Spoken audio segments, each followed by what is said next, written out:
Warning. The following video contains injury detail. Yeah, have you noticed that's the new one? That's the new phrase they use, isn't it?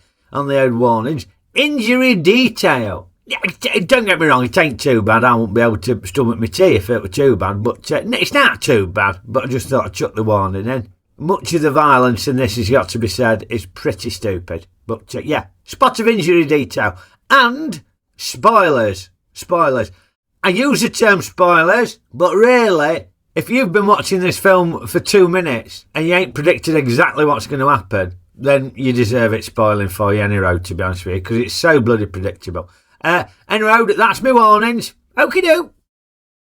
Hey up, Rayvers. The Winter Olympics is fast approaching, so we're going to get the opportunity to watch lots of folk wearing different multicoloured condoms sliding down slopes on different equipment. So that inspired me to ask me Ratrons, Nickel Ratrons over on my Patreon page for their winter sports themed suggestions. Now, some are out and out sports movies, but some weren't. And sure enough, the rotating review randomiser selected one that weren't. Jean Claude Van Damme in the thriller Sudden Death, with a bit of ice hockey in it. Yeah.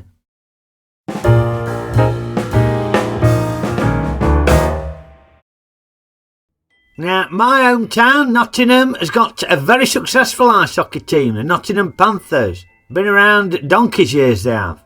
But I've got to confess, I've only ever been once, and that was years and years ago. So my knowledge of ice hockey is pretty limited. The extent of my knowledge is that it's big toothless Canadians bashing each other. I'm sure there's more to it than that, but I wonder what we were going to get with Sudden Death.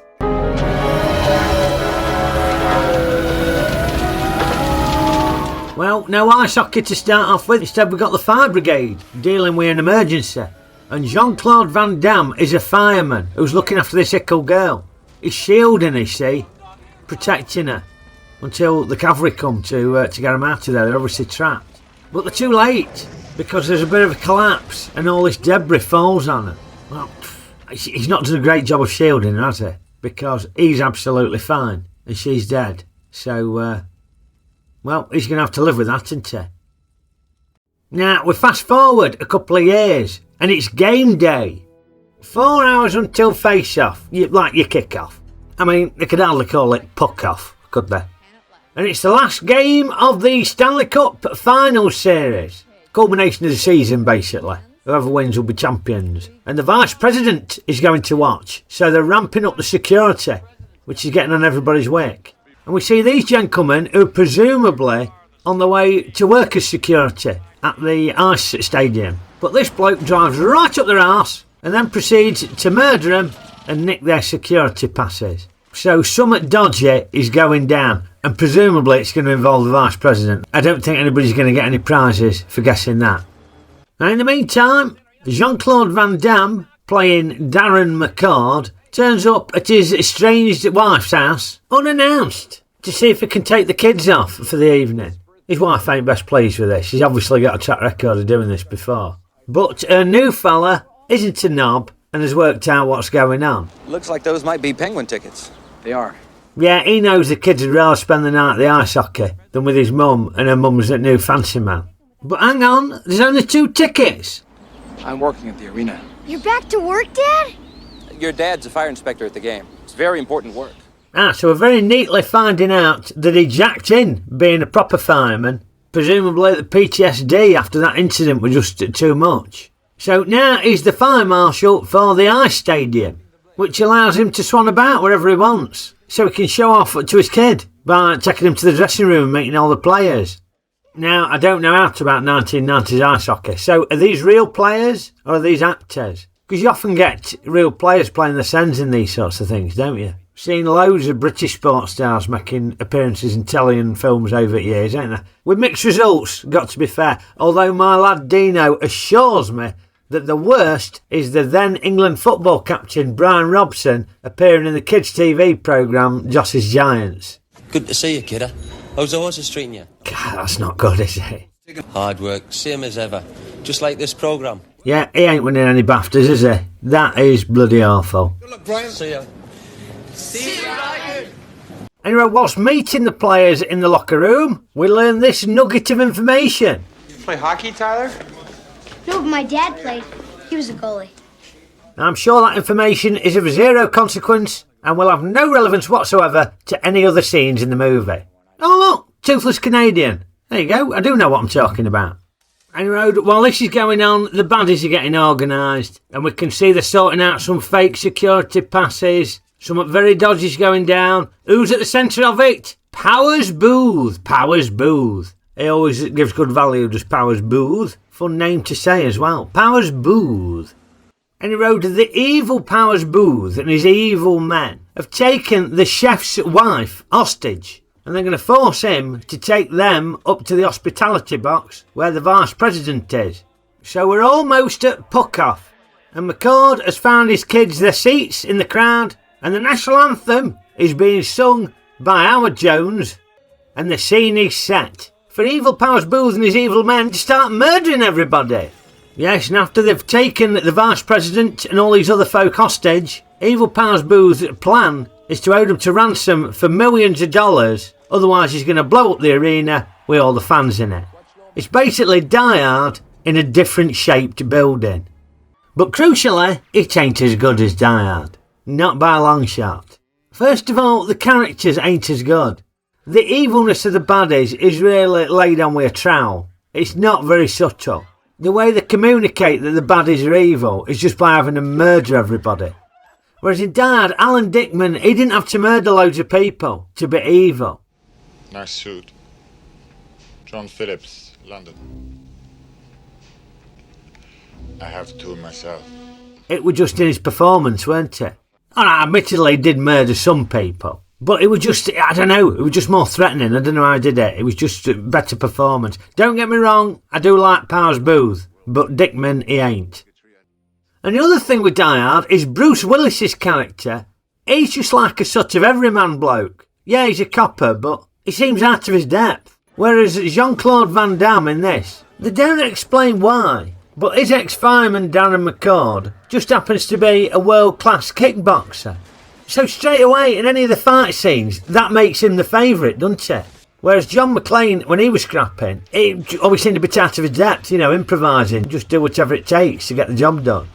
Yeah, for a retired fireman, McCord seems perfectly happy murdering folk. Bye-bye. He's also a dab hand at using a submachine gun and defusing bombs. All that said though, some of the fight scenes are pretty entertaining. Especially this one where he's having a scrap with a baddie in a mascot costume. It was like watching somebody duffing up Mr. Blobby.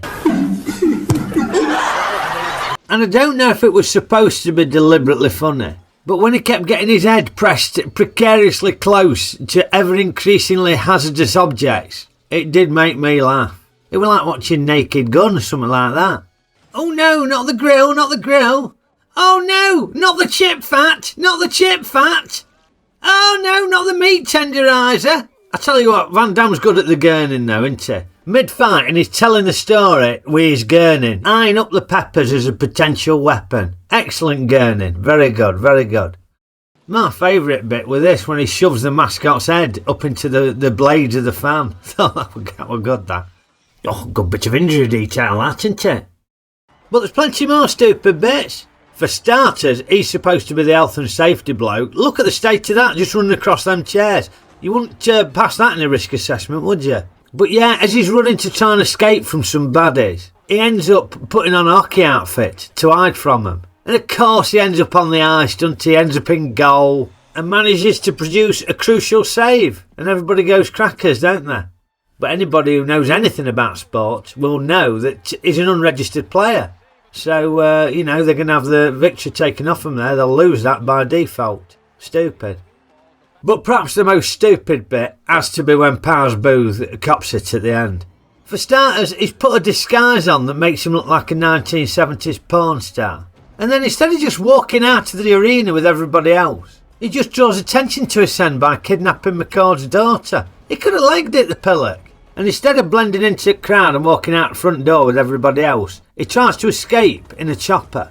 But McCord does a bit more murdering, and the chopper crashes down into the arena, seemingly in slow motion. and it takes ages. And Power's booth is screaming for what seems like eternity. I've stuck the timer on it. Let's have a look. How long's he going for here? Still going.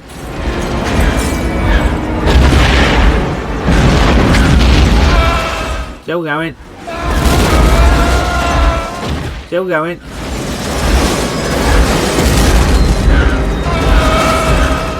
Still going. Still going. That is approximately 29 seconds of non-stop screaming. Surely he had enough time to just get out. It ain't easy making any noise non-stop for 29 seconds, let alone screaming.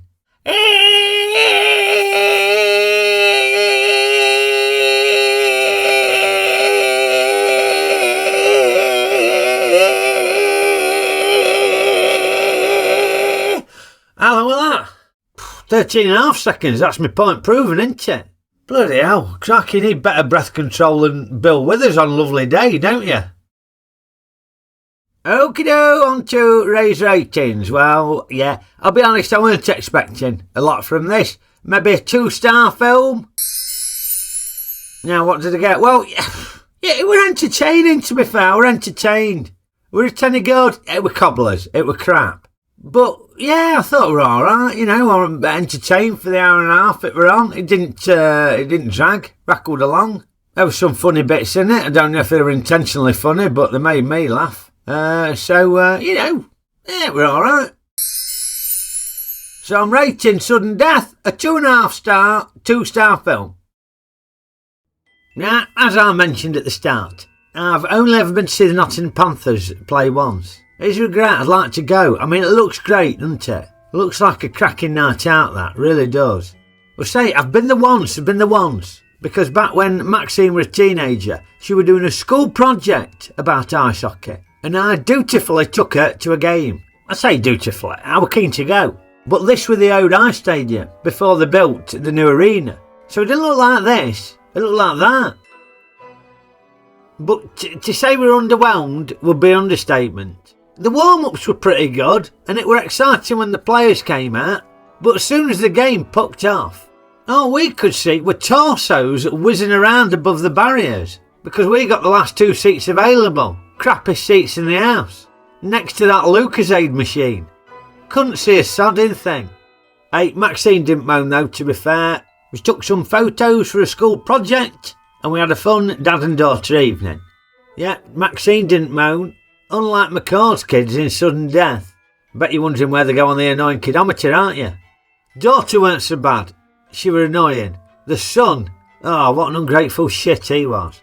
Taking the piss out of his dad's job because he ain't a proper fireman anymore. What's Daddy gotta do? Probably change more light bulbs. I thought you said firemen don't do that kind of stuff. Dad's not really a fireman anymore, Emily. He's just taking you to the locker room to meet all your favourite players. And you got tickets to Game 7 of the Stanley Cup Final Series. You ungrateful turd. Well,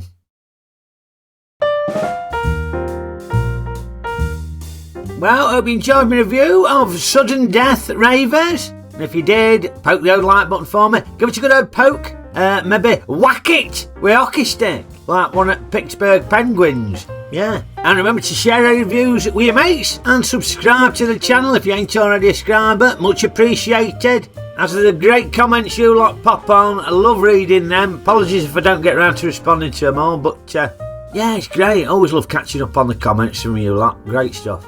And why not come and join me over on my Patreon? You can become a patron or a nickel patron, and as well as being able to submit your suggestions for reviews, we have monthly podcasts, regular brain teaser challenges, and you get early access to all my reviews so you avoid the bloody copyright box. Come and join us over on my Patreon. I'll pop a link in the description below.